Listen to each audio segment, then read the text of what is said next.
আমি নিজ হাতে আমার বোনের সংসার নষ্ট করেছি, আর এই দায় আমার বয়ে বেড়াতে হচ্ছে মৃত্যুর আগ পর্যন্ত। আমার 2টা সন্তান, তাও ওরা পঙ্গু। মানুষে বলে এগুলা নাকি পাপের ফল। বোনের জামাইকে বিয়ে করার পর ভালো করে 5টা বছরও সংসার করতে পারিনি। আলসার কিডনি ড্যামেজ হয়ে বিয়ে 6 বছর পর আমার স্বামী মারা যায়। সুখের আশায় বোনের সংসার ভেঙেছি, কিন্তু সুখ আমাকে ধরা দিল না। আজ থেকে 20 বছর আগের ঘটনা। আমরা 3 বোন, অভাবের সংসার ছিল। বাবা ছোটবেলাতেই মারা যায়, তারপর কোন রকম ভাবে আমরা বড় হই। আমি সবার ছোট। আমার বড় আপার বিয়ে হয় প্রণয় করে, তাও এক শহরের ছেলের সাথে। খুব ভালো ঘরে বিয়ে হয়, কোনো কিছুরই অভাব ছিল না। আপার বিয়ে হওয়ার পর থেকে আমাদের সব অভাব অনটন চলে যায়। আপা আমাদেরকে খুব সাহায্য করত, দুলাভাইও আমাদেরকে সাহায্য করত। যেখানে আমরা বছরের পর বছর ভালো জামা কাপড় পেতাম না, ঠিক মতো খাবার খেতে পেতাম না, সেই আমরাই মাসে 2টা করে জামা নিতাম। বড় আপা বাসায় একা থাকতো, তো আমি আর মেঝো বোন গিয়ে মাঝে মাঝে আপুর বাসায় থাকতাম। মেঝো বোন বেশি থাকতো না, আমিই বেশি থাকতাম বড় আপার কাছে। আমার আপার বিয়ের 2 বছর পার হয়ে যাচ্ছিল, কিন্তু কোনো বাচ্চা হচ্ছিল না। এটা নিয়ে আমার আম্মা আর মেজো আপা চিন্তা করলেও আমি কখনো এটা নিয়ে চিন্তা করতাম না। বড় আপার সুখের অভাব ছিল না। আপা যা চাইতো দুলাভাই তাকে তাই এনে দিত।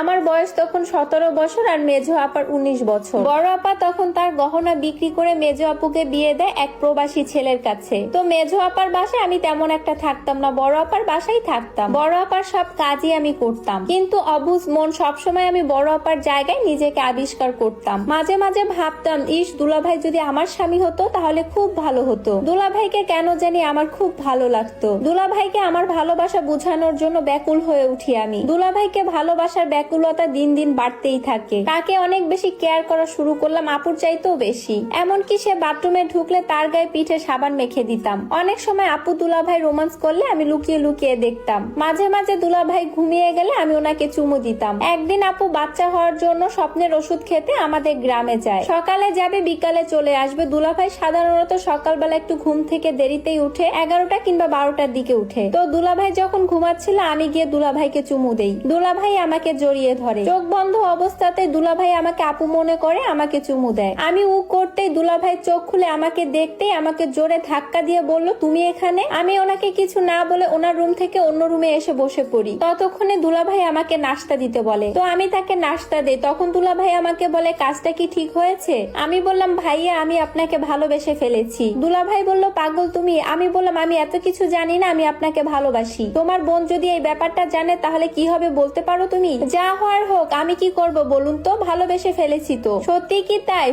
আমার জন্য কি করতে পারবে? আপনার জন্য সব পারবো। দুলাভাই বলল, তোমাকে কাছে পেতে চাই। আমি বললাম, হ্যাঁ আমিও আপনার বাচ্চার মা হতে চাই। আপা তো এখনো আপনাকে একটা বাচ্চাও দিতে পারলো না। দুলাভাই বলল, তাহলে তুমি দাও, যেদিন তুমি আমাকে একটা বাচ্চা দিতে পারবে, আমি যদি শুনি তুমি গর্ভবতী, তাহলে আমি সাথে সাথে তোমাকে বিয়ে করব। আমি তখন বললাম, আপনাকে পাওয়ার জন্য সবকিছুই করতে পারি আমি। দুলাভাই তখন আমাকে কাছে টেনে নিল। এই বলে সে আমাকে জড়িয়ে ধরলো, আমাকে নিয়ে গেল অতল গভীর সমুদ্রে। আমি মনে মনে স্বপ্ন বুনেছিলাম এই সংসার আর কিছুদিন পর আমার হবে। আমার পরিবার যদি আমাকে বিয়েও দেয়, দুলাভাইয়ের মতন এত বড় লোক ছেলের কাছে দিতে পারবে না। রাতে আপা আসলো। আপাকে জিজ্ঞাসা করেছি, আপা ওষুধ খেয়েছো? আপা বলল, হ্যাঁ খেয়েছি। দোয়া করিস আল্লাহ যেন এখন আমাকে একটা বাচ্চা দান করে। আমি মনে মনে বললাম, আল্লাহ যেন কখনোই তোমাকে বাচ্চা দান না করে। কিন্তু সামনাসামনি বললাম, জি বোন, দোয়া তো সবসময়ই করি। আপা তখন জিজ্ঞাসা করলো, তোর দুলাভাই কই গেছে? আমি বললাম, বাহিরে গেছে আপা। আপা বলল, আজকে আমি খুব ক্লান্ত রে, কয়টা ভাত বেড়ে দে, আমি ঘুমাবো। তোর দুলাভাই আসলে দরজা খুলে ভাত বেড়ে দিস। আমি বললাম, ঠিক আছে। আপাকে ভাত বেড়ে দিলাম। আপা খেয়ে ঘুমাতে গেল।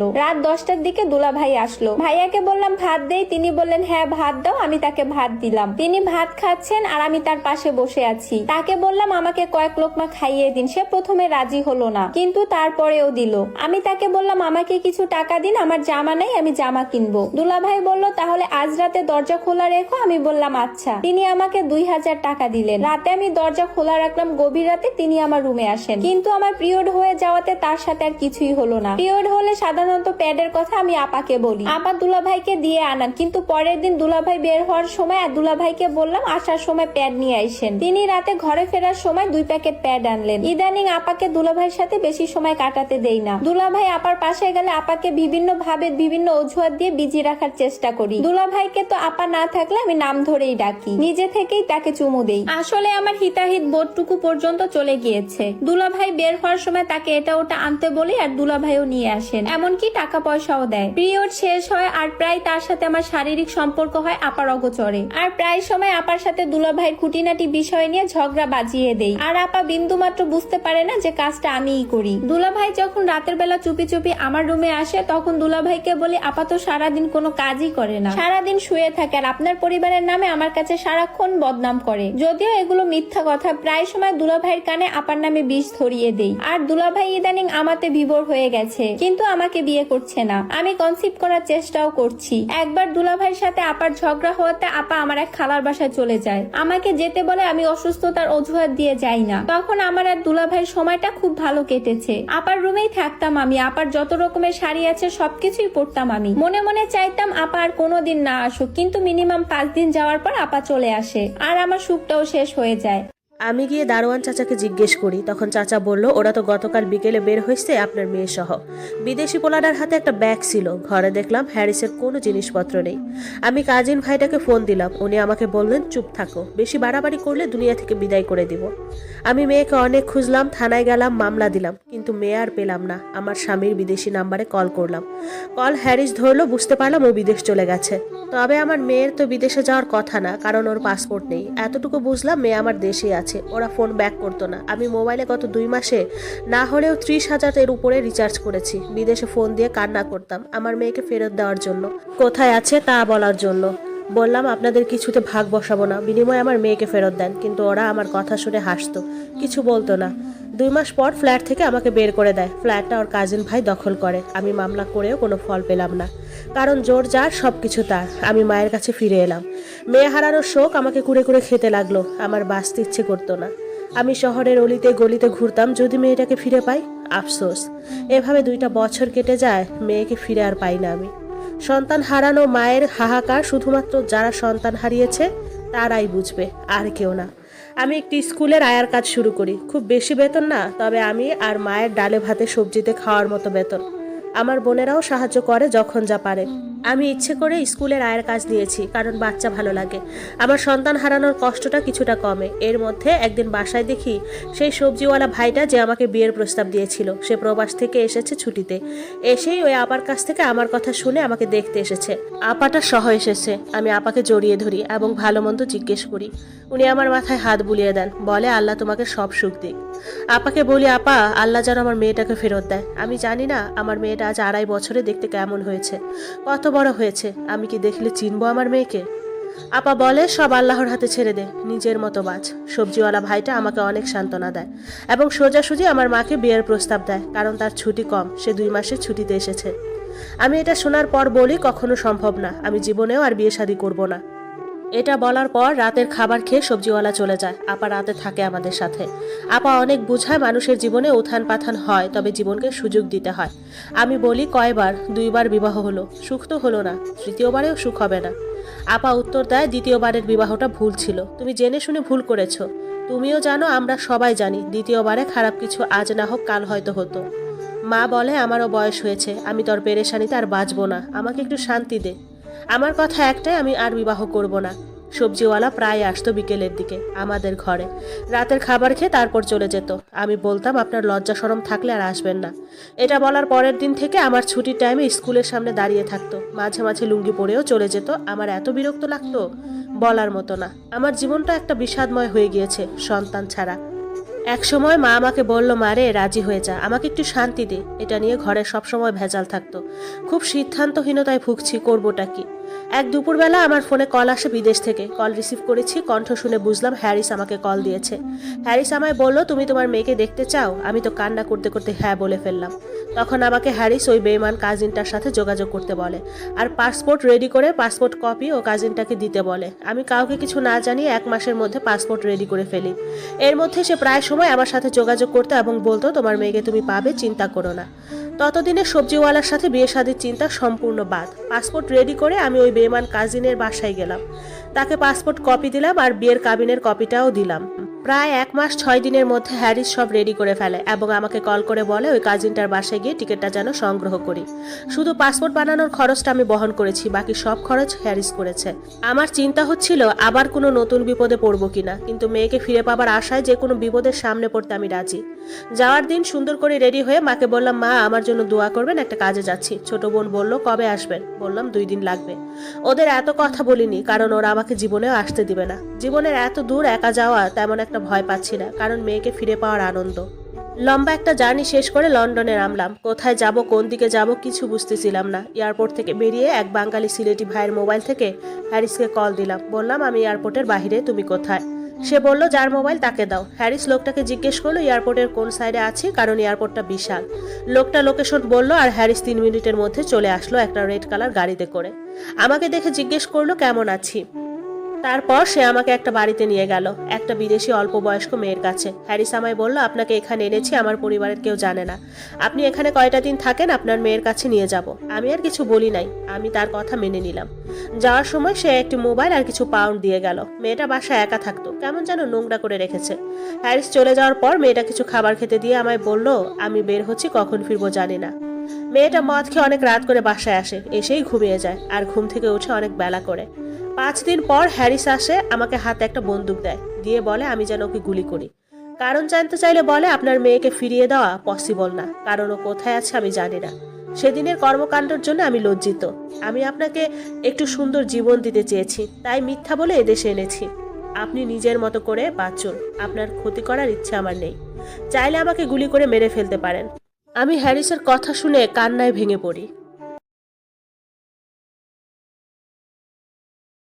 আমার বিয়ে হলো বাবা মারা যাবার 1 বছর পরে। বিয়ের 5 মাস পরে আমার জন্মদিন এলো। আমার স্বামী নিলয় জন্মদিনে আমাকে গিফট দিল একটা সোনার রিং আর একটা নীল রঙের শাড়ি, সাথে একটা কেকও আনলো সবাই মিলে খাওয়ার জন্য। সন্ধ্যায় উপহারের বক্স খুলতেই দেখলাম আমার শাশুড়ি আর ননদের চেহারায় যেন আষাঢ়ের মেঘ জমেছে। নিলয় আমাকে রিং পরিয়ে দিল। সবাই মিলে কেক খেয়ে যে যার রুমে চলে আসলাম। রাতে খাবার জন্য আমি সেদিন fried rice, chilli chicken, chicken fry, vegetable বানালাম। খেতে বসে শাশুড়ি আম্মা আমাকে বললেন, রাইফা, নিলয়ের আনা শাড়িটি নীলাকে দিয়ে দিও, নিলয় তোমাকে আরেকটা কিনে দিবে পরে। নীলার খুব পছন্দ হয়েছে শাড়িটি। মায়ের বাধ্য ছেলে হওয়ায় নিলয়ও আমাকে বলল দিয়ে দিতে শাড়িটি, হাতে টাকা হলে নিলয় আমাকে আরেকটা কিনে দিবে। আমার চোখে ভেসে উঠলো অনেক বছর আগের সেই দৃশ্য। আমি জোর গলায় বললাম, না মা, এই শাড়ি আমি দিতে পারবো না, এটা আমার গিফট, আমার স্বামী দিয়েছে। আপাকে ওনার ভাই না হয় কিনে দিবে হাতে টাকা এলে। বিস্ফোরিত চোখে সবাই আমার দিকে তাকালো। আমি শান্ত থেকে বললাম, আমার বাবার দীর্ঘদিনের শখ ছিল মায়ের জন্য কচু পাতা কালার অরিজিনাল একটা জামদানি শাড়ির। বাবা একবার চাকরি সূত্রে টাঙ্গাইল গিয়েছিলেন, তাঁতিদের হাতে বোনা একটা কচু পাতা কালারের একটা জামদানি শাড়িও বাবা কিনেছিলেন মায়ের জন্য। মায়ের গায়ের রং একেবারে ফর্সা, দুধে আলতা রং যাকে বলে। ছোটবেলায় স্নো হোয়াইটের গল্প শোনার পর আমি ভাবতাম আমার মাকে দেখলে স্নো হোয়াইটও লজ্জা পাবে। বাবাও তাই শখ করে মায়ের জন্য সেই শাড়িটি কিনেছিলেন, কিন্তু মায়ের ভাগ্য খারাপ, অথবা বলা যায় বাবার সাহসের অভাব। বাবা 3 ফুফুর জন্য 3টি জামদানি শাড়ি এনেছিলেন। দাদি এসব শাড়ি পরে না বলে দাদির জন্য একটা সুতি শাড়ি কিনেছিলেন, কিন্তু দাদির পছন্দ হলো মায়ের জন্য নেওয়া শাড়িটি। সরাসরি বলে বসলেন, আমার জন্য এটা কেমন শাড়ি আনছস তুই আমির? না না, এসব শাড়ি তো মজনুর বউ পিনতে, মজনু রিক্সা চালায়, এরকম শাড়ি কিনে ওর বউর লাগবে। আমার পোলা তো রিক্সা চালায় না, আমি তোর বউয়ের জন্য আনা শাড়িটা নিমো, ওইটা আমার ভাল লাগছে। বাবা মায়ের মুখের দিকে তাকালেন একবার। মা হাসি মুখে শাড়ির প্যাকেটটি দাদির দিকে এগিয়ে দিয়ে বললেন, আপনি নিন আম্মা, আমাকে আপনার শাড়িটি দিন। আমার এসব শাড়ি পরতে ভালো লাগে না, অভ্যাস নেই, সুতি শাড়িতে আরাম লাগে আম্মা, কাজ করতে সুবিধা হয়। বড় ফুপু টিপ্পনি কেটে বললেন, বাপের বাড়িতে এসব দামি শাড়ি পরলেই তো অভ্যাস থাকবে। বাবা বলতে পারলেন না কিছু কাউকে।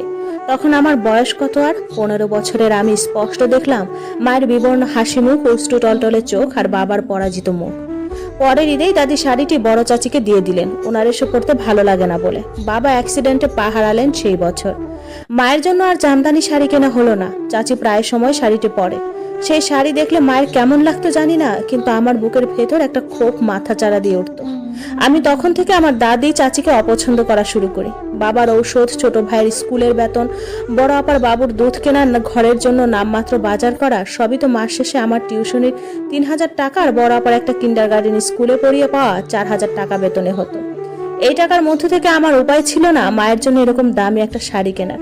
মাঝে মাঝে বাবার ঔষধ শেষ হলে বাবা সবার আড়ালে আমার 2 হাত চেপে ধরে বলতেন, আমার আর ঔষধ লাগবে না রে মা, তুই কয়েক মাসের ঔষধের টাকা জমিয়ে তোর মাকে একটা জামদানি শাড়ি কিনে দিবি মা। আমার খুব শখ ছিল তোর মাকে এই শাড়িতে দেখার। আমি বাবাকে মৃদু ধমক দিয়ে চুপ করিয়ে দিতাম। বাবা দীর্ঘশ্বাস ফেলে বলতেন, আমি কোনোদিন তোর মাকে কিছু দিতে পারলাম না রে মা। আমি একজন অযোগ্য স্বামী, অযোগ্য পিতা। আমার জন্য টাকা নষ্ট করিস না। বাবার কথাকে আমি পাত্তা দিতাম না। তবে বাবা ঘুমিয়ে গেলে মাঝে মাঝে বাবার পায়ের পাশে বসে বলতাম, তুমি আমার জন্মদাতা বাবা, তোমার জন্যই তো এই পৃথিবীতে আসতে পেরেছি আমি। বুক ভরে এই পৃথিবীর তাজা বাতাস শ্বাস নিতে পারছি বাবা। তুমি অযোগ্য নও বাবা, অযোগ্য বা আমি বাবা, তোমার একটা ইচ্ছে আমি পূর্ণ করতে পারছি না। বাবা মারা গেলেন সে বছরই, সাথে করে নিয়ে গেলেন এক বুক আফসোস। স্ট্রোক করে মারা গেলেন বাবা। মারা যাবার আগ মুহূর্তে আমার হাত শক্ত করে চেপে ধরে বাবা বললেন, মারে একটা শাড়ি। বাবার সেই অব্যক্ত কথা আমি জানি। বাবা মারা যাবার পর মা নিজেকে মুড়িয়ে নিয়েছিলেন বিবর্ণ বস্ত্রে। ইন্টার পাস করার পর আমার একটা ছোট চাকরি হলো। প্রথম কয়েক মাসের বেতনের টাকা জমিয়ে আমি মায়ের জন্য একটা কচু পাতা রঙের জামদানি শাড়ি কিনেছিলাম। সেই শাড়ি বুকে জড়িয়ে ধরে মা বললেন, এখন আর কি হবে রে মা এই শাড়ি দিয়ে? আমাকে এই শাড়ি পরনে দেখতে চাওয়া মানুষটা তো নেই। এখন আমি অপেক্ষায় আছি কাফনের কাপড় পরার। আমার কান্নারা গলায় দলা পাকিয়ে আটকে ছিল। মার সেই শাড়ি কখনো পরেনি, আমরা আর জোর করিনি।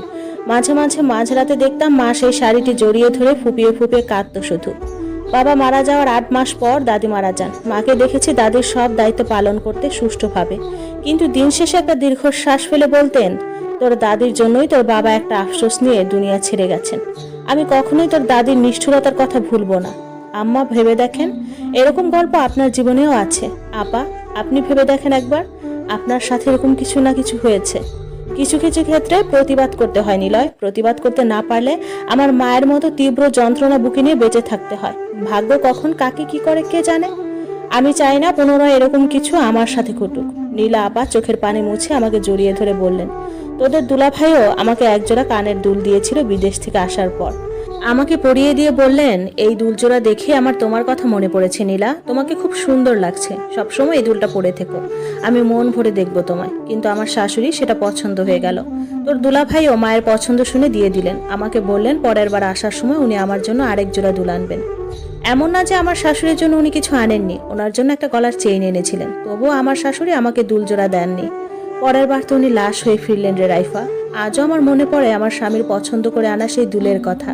সেই দুল আমার শাশুড়ি তার বড় মেয়ের ঘরের বড় নাতনিকে দিয়ে দিয়েছেন। আজও আমি মনে পড়লে আল্লাহকে বলি, আল্লাহ তুমি বিচার করো। আমার স্বামী শখ করে যে জিনিস আমার জন্য এনেছে, সেই জিনিস কেড়ে নিয়ে যে আমার স্বামীর শখ পূরণ করতে দেয় নাই, তার বিচার করো। আমার বিরাট বড় ভুল হয়েছে, আমাকে মাফ করে দিস। সেদিন যদি আমার বাবা অথবা মা কেউ একজন জোর গলায় প্রতিবাদ করত, তাহলে আর বাকি জীবন দুজনকে এই আফসোস করতে হতো না। নীলা আপার স্বামী যদি সেদিন তার মাকে বলতে পারতেন এটা আপার জন্যই এনেছেন, তবে আজ স্বামীর মৃত্যুর পরেও নীলা আপার সেই আফসোস থেকে যেত না। কিছু কিছু ক্ষেত্রে ছাড় দিতে নেই। প্রিয় মানুষের দেওয়া কিছু ছোট ছোট জিনিসও একান্ত ব্যক্তিগত হয়, যার ভাগ কাউকে দেওয়া যায় না, সে যতই আপনার লোক হোক। সম্পর্কের মধ্যে তিক্ততা এমনি এমনি আসে না। এই ছোট ছোট ব্যাপারগুলো জমতে জমতে মনে একসময় তিক্ততার মহাসাগর বানিয়ে ফেলে। সহজ সম্পর্ক তখন জটিল মনে হয়।